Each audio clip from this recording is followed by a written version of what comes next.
so today I am doing my 30-week update.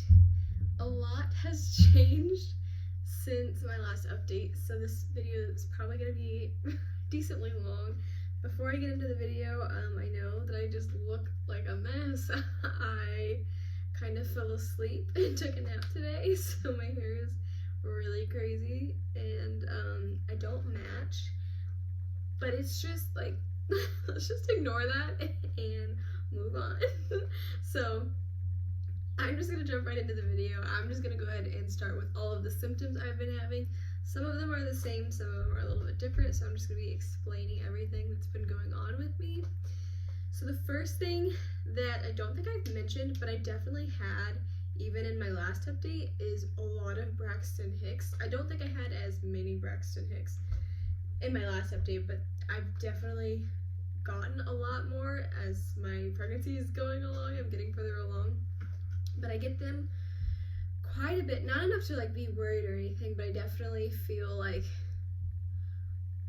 quite a few a day, and they don't really hurt. I mean, some of them are a little bit stronger than others, but nothing that like is concerning or that like really hurts or like makes me like, I don't know, like nothing bad at all, just good old Braxton Hicks, nothing consistent or anything like that, but that is something that I've been getting a lot of recently. Another thing that I don't know if I've talked about or not is I've been getting a lot of rib pain. She is really high and she likes to like be right under my ribs, so my ribs have been hurting a lot. It's been kind of hard to breathe, and yeah, I've just been getting a lot of rib pain. Also, when I was pregnant with Greyson, I had a lot of rib pain on my right side, and I just assumed it was because, you know, he was up in my ribs. But then even after I gave birth, my ribs still hurt on my right side, and then now that I'm pregnant again, it's kind of like triggering that, so they've definitely been hurting a lot more recently. Just like on my right side, I don't really know how to explain it, but it's just a really weird pain, and it's like just really uncomfortable. Like if I slouch for a long time, it starts to hurt. If I stand for too long, it really starts to hurt. But just anytime it's like, I don't know, being like compressed or like stretched, or like if I move in a weird position, it hurts. It's just really weird, and I don't really know what it's about. I've asked my doctor about it, but she was like, oh, it's probably just because your ribs are expanding, because like that's what happens during pregnancy. But like I don't think she understood that it was still hurting after I was pregnant, so I don't really know what that is. But yeah, I've been having a decent amount of rib pain. It's not really so bad right now, actually. It definitely kind of like worsens so when she's like higher up in my ribs, but right now I feel pretty fine. I've also been having a lot of insomnia. I just like cannot sleep to save my life. Some days like I feel like I sleep just fine. Like the past, not last night or the night before, but the week before that, I felt like I was sleeping pretty good. And then like I'll randomly just not be able to sleep, and I'll stay up until like 4 a.m. just trying to fall asleep. But that's just something that happened with Greyson as well. It's really hard to sleep, and then it makes me super tired during the day, and I end up having to take a nap because I just can't get through the day. It's not fun. I'm really tired all the time, so it would be nice to get a good night's sleep. Another symptom that I've been having pretty bad is acid reflux. I get it on and off. Like the past couple of weeks, it's been not bad, but it gets really bad when it does come on, and I notice that it's like the higher she is, the more I get it, so that probably has something to do with it. And like I said, she's kind of not, she's still in like high, but she's not like literally in my ribs, so it hasn't been that bad the past couple of weeks. Definitely some foods still trigger it. Like if I eat anything even remotely spicy, it really triggers it. If I drink juice, it triggers it, or any sort of acidic fruit. Like if I drink lemon water, that triggers it really bad. So I've been having to kind of avoid eating things. There's some days where even if I avoid certain things, like it's still really, really bad. Like the other day, not the other day, it was a few weeks ago, I had my first glucose test, which I'm going to talk all about that. But I had my first glucose test, and that morning when I woke up, I had the worst acid reflux, and I couldn't eat or drink anything. At least I don't think. I'm going to explain that later. But I didn't eat or drink anything, and so there was like nothing to really like make it better. And then when I had a drink, that drink, it literally felt like I was drinking battery acid. Like, it hurt so bad. And with the drink, you have to drink it within 5 minutes. So you're basically like chugging it. And I was just like having to chug it. And I had the worst acid reflux. And it was really bad. And that wasn't fun. But like I said, right now it's actually pretty good. So just like knock on wood that it doesn't get worse. But it's not too bad. Another symptom that I've been having really bad is like pelvic pain, I guess. I don't really know what you would call it. Just like, I don't know, like the bones, they hurt a lot. I don't know, just like everything that like makes up everything down there. I'm in a lot of pain, and I never had any of that with Greyson. So that was like a really big shock to me when I got it. I think I've mentioned this before, but it's gotten so much worse. It's like, I don't know, the further along I get in my pregnancy, the worse it gets. But also, I notice if I'm on my feet for a long period of time, that's when it like really gets bad. Like, we've been setting up Blakely's nursery and getting Greyson's room because we're switching their rooms. So Blakely's gonna be right next to us, and Greyson's room's gonna be the room further away. And I've been really trying to get those rooms ready, and I've been kind of lifting things that I probably shouldn't be lifting, but I'm just like in like major nesting mode right now, so that's all I've been doing the past few days. But yeah, I noticed when I'm doing that a lot, it really, really hurts. Like, there was just a couple nights ago, I was, on my feet all day, and when I went to put Greyson to bed, it was my turn to put Greyson to bed. Me and Drew switch every night, and I couldn't like hold him, I couldn't rock him, so Drew had to put him to sleep that night because I was just in so much pain. I mean, even to walk, it was like excruciating pain, which isn't fun. But like today, I haven't really done anything, so like I feel fine. I also noticed like at night it really starts to hurt, I guess just from everything I've done all day. But yeah, it's been hurting a lot, and I don't really know what to do for it or what to do about it. I've never had it before, and it's not fun, but it's really painful. And there are some days where like literally I can't walk because it hurts so bad. And then right after my last update, I started getting to feel Blakely's hiccups, which are really cute. I love getting to feel their little hiccups. She gets them a lot. Greyson got them a lot too. So it's just, I don't know, I just think it's so cute just feeling their little hiccups. And she moves so much, like all the time. I get so many videos of her just kicking and moving around. She's just a very active baby, which is good. I like that she's active because I know that she's okay.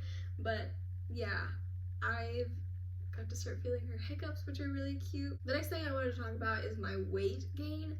I've definitely felt a lot better about it this time around than I did with Greyson. With Greyson, I had a really hard time gaining weight, and I think my entire pregnancy I gained like 12 pounds or something like that, which is not good.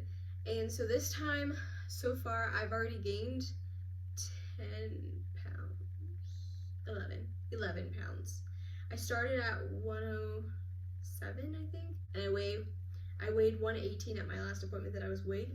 I haven't been weighed recently, so I don't know what I weigh right now, but so far I've gained 11 pounds, which is really good. I weighed 119 when I gave birth to Greyson, and I'm weighing 118 right now. So I just feel like I have gained just like a lot of just healthy weight. I've been feeling a lot better, but I just feel like I lost so much weight after I had Greyson, and even when I was pregnant with Greyson, that was just extremely unhealthy, and I feel like I've gained like all that healthy weight back, and I just like, I don't know, it's really good for me. I'm really proud of myself. I also noticed that like I'm gaining weight in different places.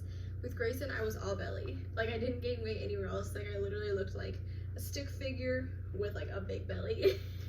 Now I feel like I'm actually like gaining weight, like, I don't know, like everywhere else, like especially like in my thighs and like in my butt. Like, definitely not a lot. Like, definitely I feel like I'm getting, I don't know, just more weight, which is really nice. So I also haven't gotten any stretch marks yet. I'm really hoping I don't. I never got any with Greyson, so I'm hoping that it's the same outcome. I've been using a ton of Palmer's cocoa butter lotion and just coconut oil, and just I constantly am putting something on my belly to try to you know, keep it moisturized. So I'm still crossing my fingers that I don't get any, but like, we'll see. Another thing that I've been getting that I never ever got with Greyson is swollen ankles.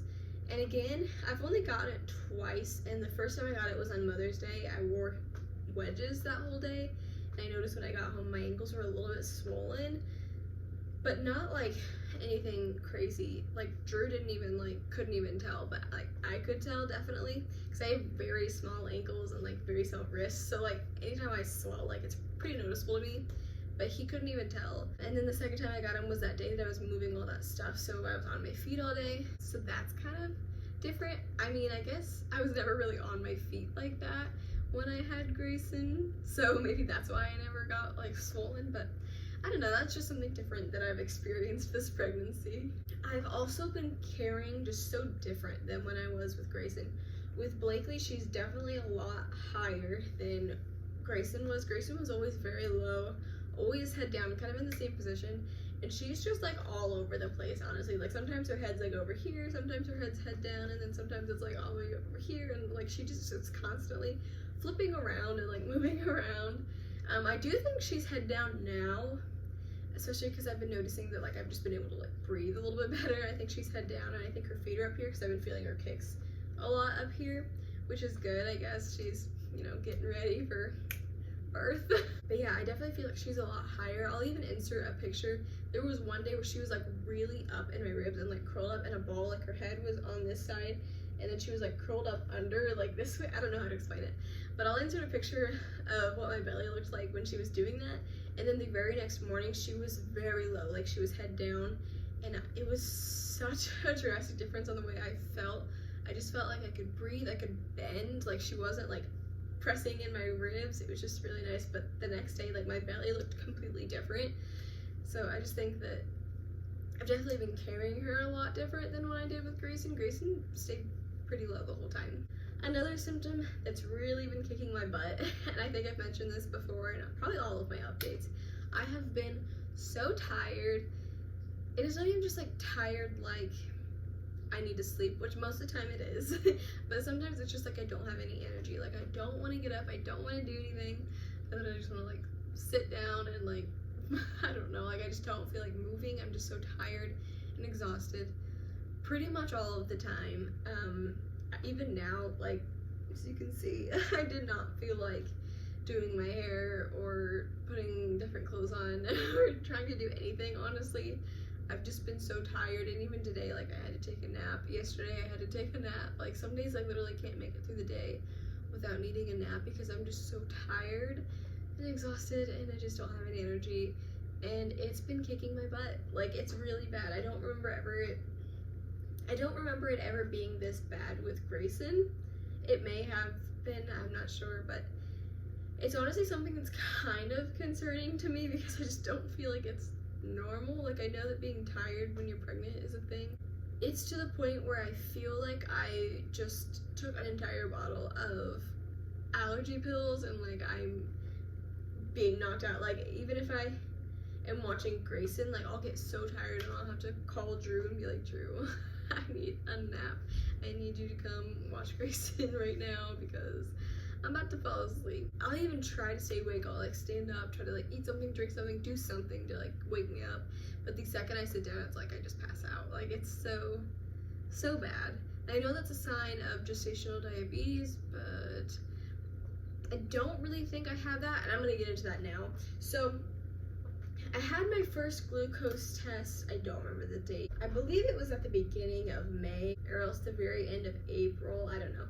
It was a few weeks ago, and they didn't give me any sort of instruction on like what I was supposed to eat or drink or like what I was supposed to do. So I just did what I did when I took it with Greyson, and I didn't eat or drink anything for like, I think it's like 8 hours or something like that. I don't really remember. So just that morning I just didn't eat breakfast or drink anything, and then I, you know, drank the drink, and then they took my blood an hour later, and my glucose levels were high. So then I had to do the second glucose test about a week and a half ago, and with that glucose test you're not supposed to eat or drink for 8 hours, and then you drink the then they draw your blood when you first get there, and then right after they draw your blood, you drink the glucose drink, which has even more sugar than the first one that you drink. And so you drink the drink, and then an hour later they draw your blood, and then 2 hours later they draw your blood, and then 3 hours later they draw your blood. So they draw your blood 4 times. And I got there, they drew my blood, I drank the drink, and it made me really nauseous. And then an hour later they drew my blood, and then about 45 minutes later, like before they drew my blood for the 3rd time, I threw up the entire glucose drink. And basically, when that happens, the test is just ruined. It doesn't work anymore. So at that point, they were like, listen, the only thing we could really do is we could try to do this test again, but if you couldn't tolerate it the first time, like, you're probably not gonna be able to tolerate it again. Like, it's kind of gonna be a lot of, like, it's a 3-hour test. Like, it's not fun. They're like, I don't really think you should put yourself through that again. There is another way you could do the test by like eating a bunch of jelly beans or a bunch of Skittles in the 5 minutes, but it's like a lot, and they're like, a lot of people can't eat that many jelly beans or that many Skittles, and the same thing could happen. And they're like, or you could just get like this little, I don't know what it's called, it's like this little thing that like pokes your finger, and then you check your glucose levels on like the little like monitor thingy. I don't know what it's called, but they're like, you can do that 4 times a day and track it for 2 weeks, and then we'll look at all of your glucose, blood sugar levels, and then from there they just decide like if you have it or not, I guess. And so that is what I decided to do, just so that I didn't have to kind of put myself through that again, because it wasn't fun at all. And I don't know, if that test didn't work again, they were just gonna make me do that anyway. So I was just like, let's just get it over with, and let's go ahead and go that route and do it that way. So that's what I chose to do. And so far it's been about a week. Yeah, it's been a week and a day. And all of my levels have been completely normal, so I don't really think I have it. I think that I did the first test wrong, because when they called me and told me that my levels were high, she was like, yeah, this test is the one where you have to fast for 8 hours, so you can't eat or drink anything. And I was like, I did that the last test. Like, I don't know. I didn't tell her that, but I don't know. Maybe I was supposed to eat or something. I was like, I don't know if I like did it wrong, or like, I don't know. But apparently it's pretty common for your glucose levels to come back elevated anyway, and like that happens sometimes. So I don't really think I have it, especially because all of my blood sugar levels have been normal, but I could. And definitely the exhaustion and like tiredness is a symptom of that, so you never know. But another symptom of that is like having a baby with a higher birth weight, and she's already measuring like smaller, so I don't know. I kind of don't think I have it. I could be wrong. I'm not a doctor, but so far, like, anyone that's kind of like looked at like my blood sugar, like that I've been tracking, they've all been like, oh, those look fine. And so I don't think I had it, but we will see. But from that first glucose test, they did find out that I am anemic now, so that is something that I have been, I guess, treating. I've been taking iron every day for that. I have that with Greyson, so it wasn't a huge shock to me. And that is it for this update. I'm gonna go ahead and give a belly shot again. My clothes do not match, so please don't judge. But I'm just gonna show you guys my belly really quick. Okay, so here it is with my shirt. It's definitely a lot bigger than last time. And then here it is without. She is definitely there. She's definitely showing. Again, I don't know if you can tell, but like I just feel like she's so high. I don't know, I guess not really right at this moment. She's not as high as she normally is, but even like, I don't know, I still feel like the shape of my stomach just in general is different than it was with Greyson. But yeah, she's definitely there, and I'm definitely showing. You can definitely tell that like I'm pregnant. There's no hiding it at this point, but and if you look, I definitely have that line. It's getting darker and darker, which is always fun. And then my belly button is starting to poke out, like the top half of it sticks out and the bottom half is still like kind of an any, so that'll be popping out real soon. Greyson likes to try to like pinch it, which is always fun, but that is that. But yeah, whoops. But that is it for this video. If you liked this video, don't forget to give it a huge thumbs up, and don't forget to hit subscribe down below so you don't miss out on any of my videos. And I will see you guys in my next video.